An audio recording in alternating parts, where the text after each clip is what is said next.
এসব বলছিস? আমিও তো প্রতিদিন আসছি, কিছু দেখতে পাইনি তো। না খুড়ো, আমি সত্যি বলছি। আমার মনে হয় কাক ওই সদ্য সদ্য মারা গেছে। দোকানের মায়া এখনো ছাড়তে পারেনি। কথার মাঝে ইতি টেনে হঠাৎ ঘণ্টা চিৎকার করে ওঠে। ওই দেখো, ওই দেখো, দেখো, ওই দেখো, লাল লাল ভাটার মতো চোখ, হলুদ হলুদ দাঁত। ওটা আবার এসেছে। মানুষ না খুড়ো, ওটা মানুষ না। আরে কি হলো রে ঘন্টা? কি সব উল্টো পাল্টা বলছিস? মাথা খারাপ হয়ে গেল নাকি? কই কই কোথায় কি? সবাই স্তব্ধ হয়ে তাকিয়েছিল ঘণ্টার কাঁপতে থাকা মুখের দিকে। ছেলেটার মুখের রং যেন এক নিমেষে ফ্যাকাশে হয়ে গেছে। কেউ খেয়ালই করেনি। একটু দূরে অন্ধকারে ঢাকা বাবলা গাছটার নিচে কেউ দাঁড়িয়েছিল। সে নির্বিকার চোখে তাকিয়েছিল ওদের দিকে। ঠোঁটের কোণে অদ্ভুত একটা মুচকি হাসি। খুড়োর শেষ কথাগুলো যেন ধোঁয়ার মতো মিলিয়ে গেল বাতাসে। হঠাৎ অন্ধকার থেকে বেরিয়ে এলো গোটা কতক সন্ডা মার্কা লোক। এ কি? এই কারা? তোমরা কারা? কি করছো এসব? কিছু অচেনা মুখ আচমকা দোকানের ভিতর ঢুকে এসে একে একে সবকিছু ছুঁড়ে ফেলে দিতে লাগলো। চপের কড়াই, বাটাই, মুড়ির ডিব্বা, ডিমের কেস সব ছিন্ন ভিন্ন। এই কি হচ্ছে কি? আপনারা কারা? দোকানে সব জিনিস এভাবে ছুঁড়ে ছুঁড়ে ফেলছেন কেন? কি চাই আপনাদের? থাম। শুধু একটাই শব্দ, থাম। আর মুহূর্তে সবাই স্তব্ধ। সবাই চমকে উঠে পিছন ফিরে তাকায়। সবাইকে চমকে দিয়ে অন্ধকার থেকে বেরিয়ে এলো মদন। মদন পাল গ্রামের দুর্বৃত্তদের মধ্যে এক কুখ্যাত নাম। স্বভাবে যেমন উগ্র তেমনই নিষ্ঠুর। সবাই জানতো লোকটা ভালো নয়, কিন্তু তার কাছে পিস্তল আছে এইটা কেউ জানতো না। চকচকে পিস্তলটা দেখে মুহূর্তে দোকানের পিন পতন নীরবতা নেমে আসে। সবাই স্তব্ধ। কিন্তু কিন্তু নিতাই, সে বোকার মতো চুপ করে থাকেনি। সে বুঝে গেছে কারা এদের পাঠিয়েছে আর কেন। কিরে নিতাই, বলেছিলি না যা করার করে নিবি? বলেছিলি না ভয় পাবি না কাউকে? খুব বড় ভুল করেছিস রে। তুই এখনো জানিস না আমি কি জিনিস, কিন্তু এখন জানবি, জানবি খুব ভালো করে। এটা তুই কিন্তু একদম ঠিক করিসনি দাদা। এ ঠিক করিনি? ভালোই ভালোই বলেছিলাম দোকানের সব কাগজপত্র দিয়ে দে, তখন দিলি না। দিবি না যখন, তখন এই দোকান আমি আর কাউকে দেব না। আগুন ধরিয়ে দে, আজ শেষ করে দে চপের দোকান। যে জিনিস আমি পাইনি সেটা আমি কাউকে পেতে দেব না, কাউকে না। জ্বালিয়ে দে, পুড়িয়ে দে সবকিছু। দাদা দাদা, এরকম করিস না দাদা, অনেক বড় সর্বনাশ হয়ে যাবে। দয়া করে থাম, থাম দয়া করে। তোরা দাঁড়িয়ে দাঁড়িয়ে কি দেখছিস রে? যা বললাম এখনই কর, যা। মানুষের মুখে আতঙ্ক জমে উঠেছে, যেন সবাই কথা বলতে ভুলে গেছে। কেউ কেউ সুযোগ বুঝে পালিয়ে যাচ্ছে, কিন্তু বেশিরভাগ ভয়ে দাঁড়িয়ে আছে নিঃশব্দে।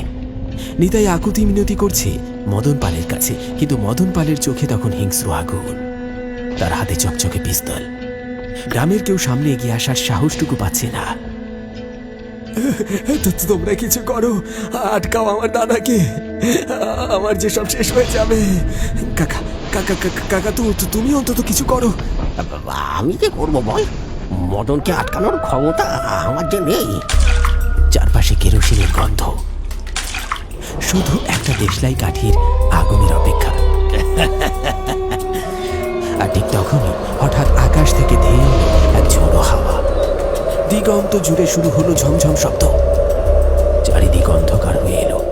হঠাৎ এক বিকট চিৎকার।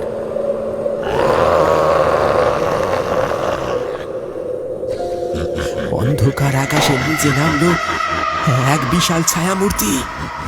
তার চোখ যেন আগুনের, হলদে দাঁতের মাঝে শকুনের মতো হাসি, আর চাপ চাপ রক্তে ভেজা গায়ে এক অদ্ভুত গন্ধ। ঠিক ঠিক যেমনটা ঘন্টা বলেছিল, সেই ছায়ামূর্তি। সন্ধ্যা গোছের লোকগুলো তখন সবার সামনে এসে দাঁড়িয়েছে। কে কে তুই? এখান থেকে চলে যা। আজ তোকে তোর পাপের শাস্তি দেব। এই যা তো, সবাই ব্যাটাকে ঠান্ডা করে দে।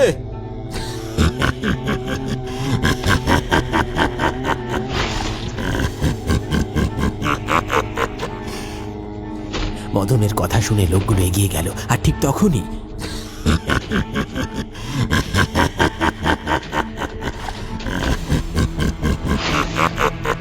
সেই ছায়া মূর্তি হাতের ইশারায় তাদের আছড়ে আছড়ে ছুঁড়ে ফেলতে লাগলো।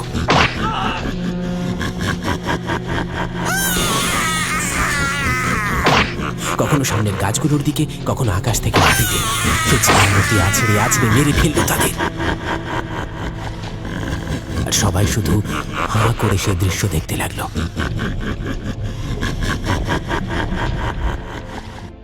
হঠাৎ শূন্যে তুলে ধরল মদন পালকে। তার মুখে তখন আর কোনো অহংকার নেই, শুধু একটাই শব্দ বেরোলো,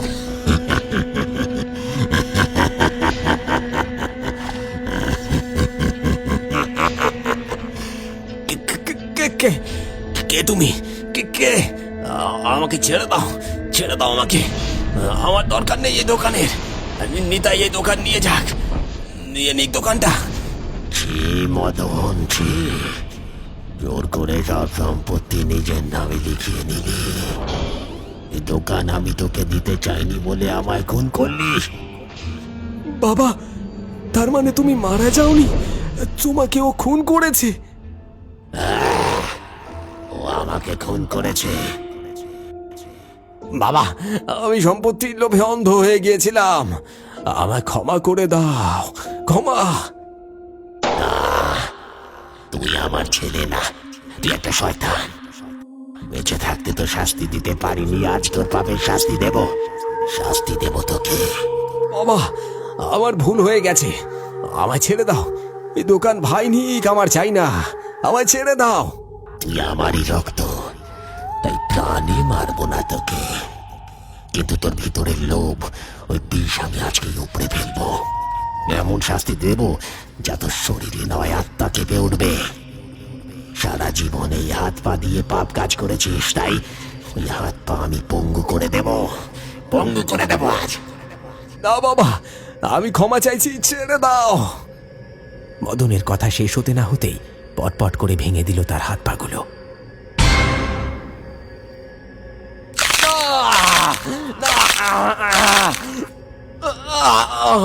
বাঁচাও, বাঁচাও আমায়, আমি আর করব না। আকাশ বাতাস মদনের চিৎকারে গম গম করতে লাগলো। সবার মুখে কোনো দুঃখ নেই, সবাই শুধু মনে মনে বলল, কর্মফল, যেমন কর্ম তেমন ফল। বাঁচাও, বাঁচাও আমায়, আমি আর করব না। এই দৃশ্য দেখে যারা দোকানে ছিল দেখল পাপ কাজের পরিণাম, কিন্তু কেউ কেউ দাঁড়িয়ে রইল, চোখে এক চিলতে অদ্ভুত আনন্দ নিয়ে মদনের শেষ পরিণতি দেখতে লাগলো।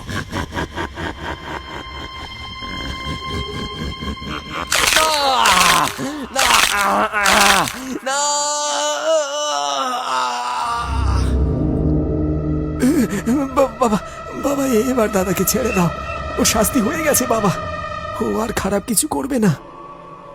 তোকে আমি ছেড়ে দিচ্ছি, তুই তোর পাপের শাস্তি পেয়েছিস, এই শিক্ষা তোর জীবনভর মনে থাকবে। এখন থেকে তুই আর কোনোদিন খারাপ কাজ করতে পারবি না। এই কথা বলে নিতাইয়ের বাবা আর আত্মা ধীরে ধীরে মিলিয়ে গেল বাতাসে। মদন পড়ে রইল মাটিতে, হাত পা ভেঙে গেছে, ক্ষতবিক্ষত, স্থায়ীভাবে বিকলাঙ্গ। সেদিন থেকে সে আর অন্য কোনো কাজ করে না, নিতাইয়ের দোকানেই থেকে গেল।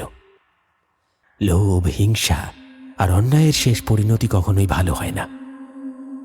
মনসারাম চকমহলের মতো প্রতিটি ঘটনার পেছনে লুকিয়ে থাকে একটা শিক্ষা, যা আমাদের ভুল পথ থেকে ফিরিয়ে আনে। আজ মদন তার কর্মফল পেয়েছে, কিন্তু মনে রেখো, মানুষ যতই বড় হোক, পাপ কখনোই লুকিয়ে থাকে না।